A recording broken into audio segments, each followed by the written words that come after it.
कहा जाता है जिसे गणेश जी प्रसन्न होकर वरदान देते हैं उसका बुरा समय भी रास्ता बदल लेता है। जय श्री राधा कृष्ण। इस स्तोत्र की फलश्रुति में भगवान गणेश राक्षस विघ्नासुर से कहते हैं, तुम्हारे द्वारा रचित यह स्तोत्र सब प्रकार से फल देने वाला होगा। जो इसे पढ़ेंगे या सुनेंगे उन्हें काल का भय नहीं रहेगा। जो फल चाहेगा यह स्तोत्र का पाठ उसे वह सब दिलाएगा। यह महायोग प्रदान करने वाला और मुझे प्रसन्न करने वाला स्तोत्र है। इस स्तुति का वर्णन मुद्गल पुराण के चतुर्थ खंड में मिलता है। इस स्तोत्र में वर्णित है, एक और भयानक विघ्नासुर जिसे हर कोई जीतने में असमर्थ था, और दूसरी ओर गणेश जी जिनका अद्वितीय दिव्य तेज देख वह दैत्य भी पिघल गया। विघ्नासुर ने गणेश जी के सामने सिर झुकाया और जो स्तुति उसने गाई वह थी विघ्नासुर कृता श्री गजानन स्तुति। यह स्तुति इतनी प्रभावशाली है कि स्वयं गणेश जी ने उसकी प्रशंसा करते हुए कहा, इस स्तोत्र से जो मांगेगा वह अवश्य पाएगा। अगर आप जीवन में किसी भी रुकावट से जूझ रहे हैं, अगर आपको लगता है कि प्रयास करते करते भी रास्ते बंद हो जाते हैं, तो इस स्तुति को 7 दिन लगातार सुनिए और फिर स्वेच्छा से आगे बढ़ाएं। आप स्वयं विघ्नों का दमन देखेंगे। इस ज्ञान को अपने तक मत रखिए, किसी एक व्यक्ति तक अवश्य पहुंचाइए, क्योंकि हो सकता है उसी का जीवन बदलने की घड़ी आ गई हो। वीडियो को पूरा देखिएगा, क्योंकि अंत में जो श्लोक हम बताएंगे वह भगवान गणेश का ऐसा वरदायी मंत्र है जो आपके जीवन में अद्भुत परिवर्तन ला सकता है। ऐसे रहस्यमयी दिव्य और गुप्त स्तोत्र एवं स्तुतियां हम आपके लिए लेकर आते रहते हैं, इसीलिए चैनल को सब्सक्राइब अवश्य कीजिएगा। वीडियो को अंत तक अवश्य देखें और वीडियो के अंत में गणेशाय नमः कमेंट करना न भूलें। आइए सुनते हैं विघ्नासुर कृता श्री गजानन स्तुति। ओम अथ विघ्नासुर कृता श्री गजानन स्तुति। विघ्नासुर उवाच, नमस्ते गणनाथाय गजानन स्वरूपिणे, योगाय योगनाथाय योगिभ्यो योगदायिने, अनाकाराय साकार रूपाय ते नमो नमः, नानाभेदविहीनाय भेदानां पतये नमः, विघ्नेशाय परेशाय कालभीति हरायते, हेरम्बाय परेशां वै परात्पर नमो नमः,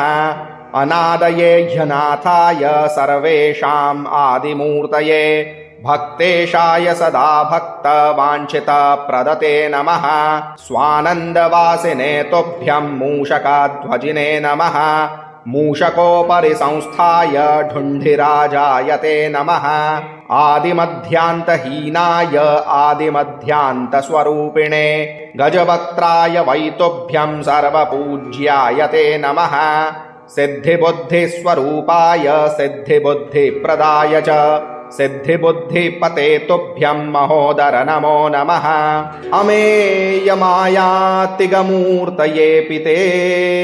सदा सुशान्तिप्रदपूर्णमूर्तये, मनोवचो हीनमयाय तेजसे, मनोवचो युक्तकलायते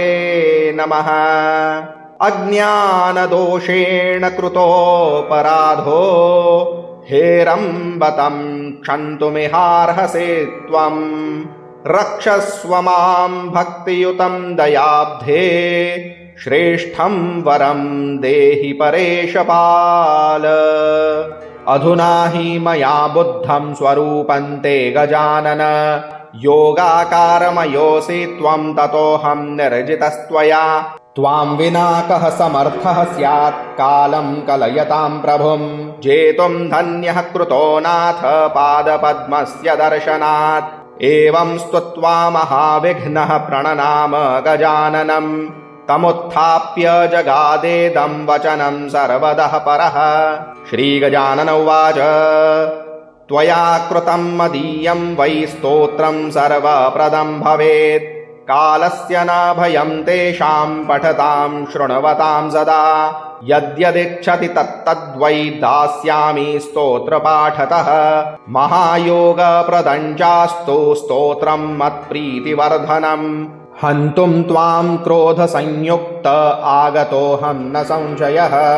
वाञ्छितं वृणु नो हन्मे अधुना शरणार्थिनम्, विघ्नासुर उवाच नमस्ते गणनाथाय गजाननस्वरूपिणे योगाय योगनाथाय योगिभ्यो योगदायिने अनाकाराय साकार रूपाय ते नमो नमः नानाभेदविहीनाय भेदानां पतये नमः विघ्नेशाय परेशाय कालभीतिहराय ते हेरम्बाय परेशां वै परात्पर नमो नमः अनादये ह्यनाथाय सर्वेषाम् आदिमूर्तये भक्तेशाय सदा भक्तवाञ्छितप्रदते नमः स्वानन्दवासिने तुभ्यं मूषकाध्वजिने नमः मूषकोपरि संस्थाय ढुण्ढिराजाय ते नमः आदिमध्यान्तहीनाय आदिमध्यान्तस्वरूपिणे गजवक्त्राय वैतुभ्यं सर्वपूज्याय ते नमः सिद्धिबुद्धिस्वरूपाय सिद्धिबुद्धिप्रदाय च सिद्धिबुद्धिपते तुभ्यं महोदर नमो नमः अमेयमायातिगमूर्तये पिते सदा सुशान्तिप्रदपूर्णमूर्तये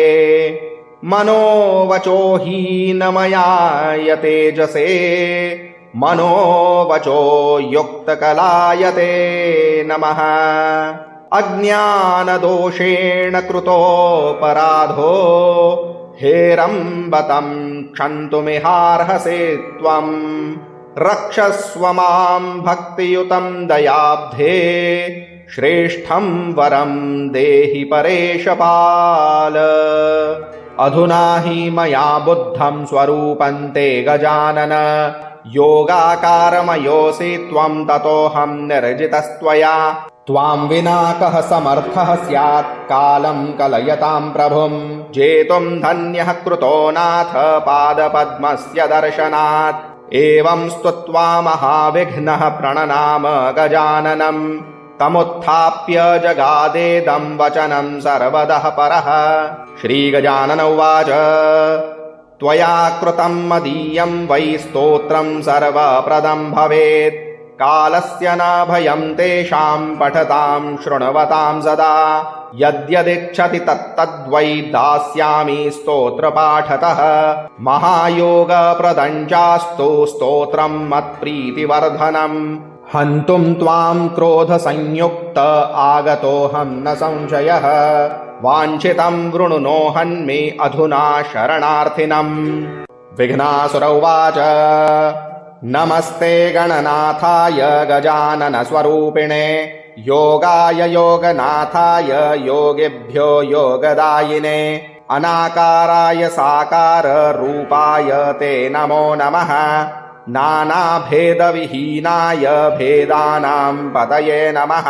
विघ्नेशाय परेशाय कालभीतिहराय ते हेरम्बाय परेशां वै परात्पर नमो नमः अनादये ह्यनाथाय सर्वेषाम् आदिमूर्तये भक्तेशाय सदा भक्तवाञ्छितप्रदते नमः स्वानन्दवासिने तुभ्यं मूषकाध्वजिने नमः मूषकोपरि संस्थाय ढुण्ढिराजाय ते नमः आदिमध्यान्तहीनाय आदिमध्यान्तस्वरूपिणे गजवक्त्राय वैतुभ्यं सर्वपूज्याय ते नमः सिद्धिबुद्धिस्वरूपाय सिद्धिबुद्धिप्रदाय च सिद्धिबुद्धिपते तुभ्यं महोदर नमो नमः अमेयमायातिगमूर्तये पिते सदा सुशान्तिप्रदपूर्णमूर्तये मनोवचो हीनमयाय तेजसे मनोवचो युक्तकलायते नमः अज्ञानदोषेण कृतोऽपराधो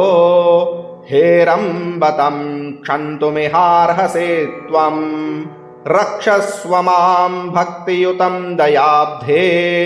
श्रेष्ठं वरं देहि परेशपाल अधुना हि मया बुद्धं स्वरूपं ते गजानन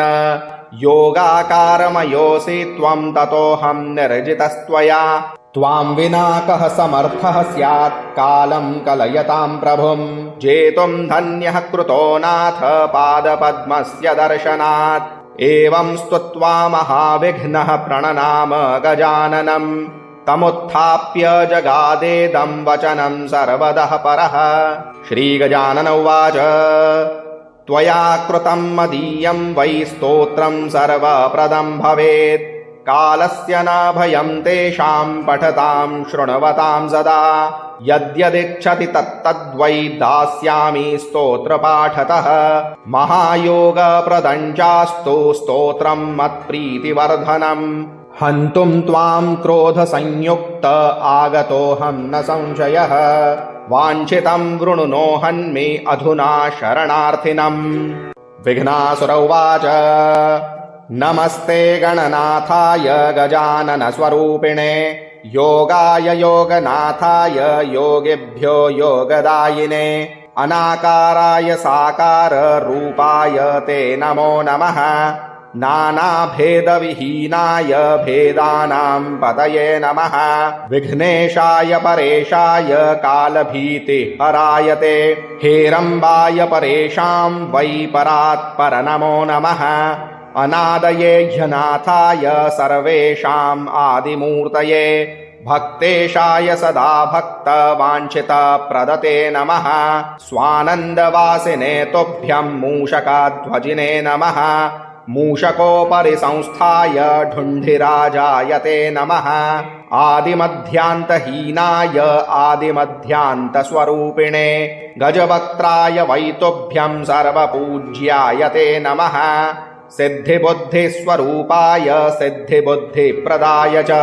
सिद्धिबुद्धिपते तुभ्यं महोदर नमो नमः अमेयमायातिगमूर्तये पिते सदा सुशान्तिप्रदपूर्णमूर्तये मनोवचो हीनमयाय तेजसे मनोवचो युक्तकलायते नमः अज्ञानदोषेण कृतोऽपराधो हेरम्बतं क्षन्तुमिहार्हसे त्वं रक्षस्व मां भक्तियुतं दयाब्धे श्रेष्ठं वरं देहि परेशपाल अधुना हि मया बुद्धं स्वरूपं ते गजानन योगाकारमयोऽसि त्वं ततोऽहं निर्जितस्त्वया त्वां विना कः समर्थः स्यात् कालं कलयतां प्रभुं जेतुं धन्यः कृतो नाथ पादपद्मस्य दर्शनात् एवं स्तुत्वा महाविघ्नः प्रणनाम गजाननं तमुत्थाप्य जगादेदं वचनं सर्वतः परः। श्रीगजानन उवाच त्वया कृतं मदीयं वै स्तोत्रं सर्वप्रदं भवेत् कालस्य न भयं तेषां पठतां शृण्वतां सदा यद्यदिच्छति तत्तद्वै दास्यामि स्तोत्रपाठतः महायोगप्रदं चास्तु स्तोत्रं मत्प्रीतिवर्धनम् हन्तुं त्वां क्रोधसंयुक्त आगतोऽहं न संशयः वाञ्छितं वृणुनो हन्मे अधुना शरणार्थिनम्। विघ्नासुर उवाच नमस्ते गणनाथाय गजाननस्वरूपिणे योगाय योगनाथाय योगिभ्यो योगदायिने अनाकाराय साकार रूपाय ते नमो नमः नानाभेदविहीनाय भेदानां पतये नमः विघ्नेशाय परेशाय कालभीतिहराय ते हेरम्बाय परेशां वै परात्पर नमो नमः अनादये ह्यनाथाय सर्वेषाम् आदिमूर्तये भक्तेशाय सदा भक्तवाञ्छितप्रदते नमः स्वानन्दवासिने तुभ्यं मूषकाध्वजिने नमः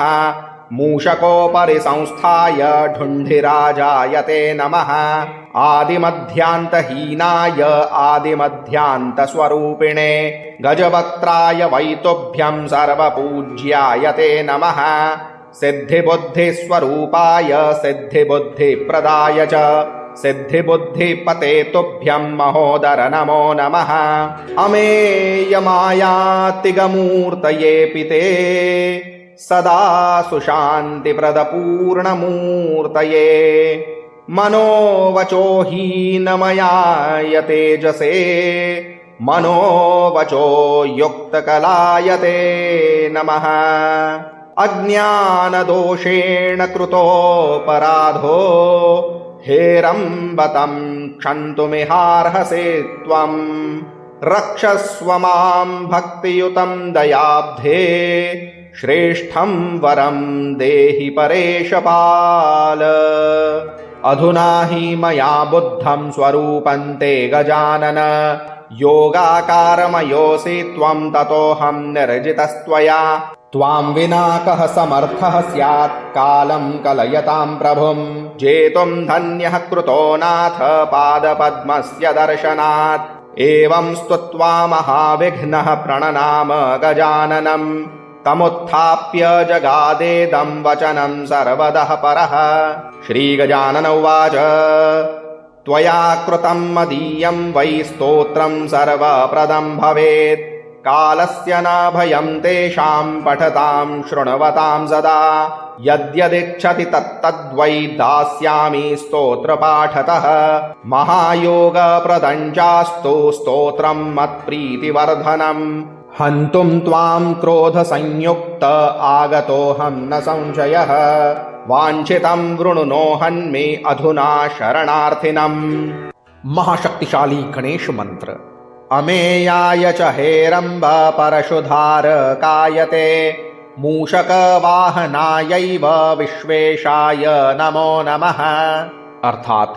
हे हेरम्ब गणेश, जो अपरिमेय है, जिनकी शक्ति का अनुमान नहीं लगाया जा सकता, जो परशु कुल्हाड़ी धारण करते हैं, जो मूषक को वाहन रूप में स्वीकार करते हैं, हे विश्वेश्वर, आपको बार बार नमस्कार। इस श्लोक का नित्य 108 मनकों की माला से जाप किया जाए तो धीरे धीरे मन की अशांति कम होने लगती है, जीवन में स्थिरता अनुभव होती है और कुछ ही दिनों में बाधाओं का दबाव हल्का होता दिखने लगता है। गणेशार्पणमस्तु। ओम विघ्नास्वरकृता श्रीगजानन स्तुतिः।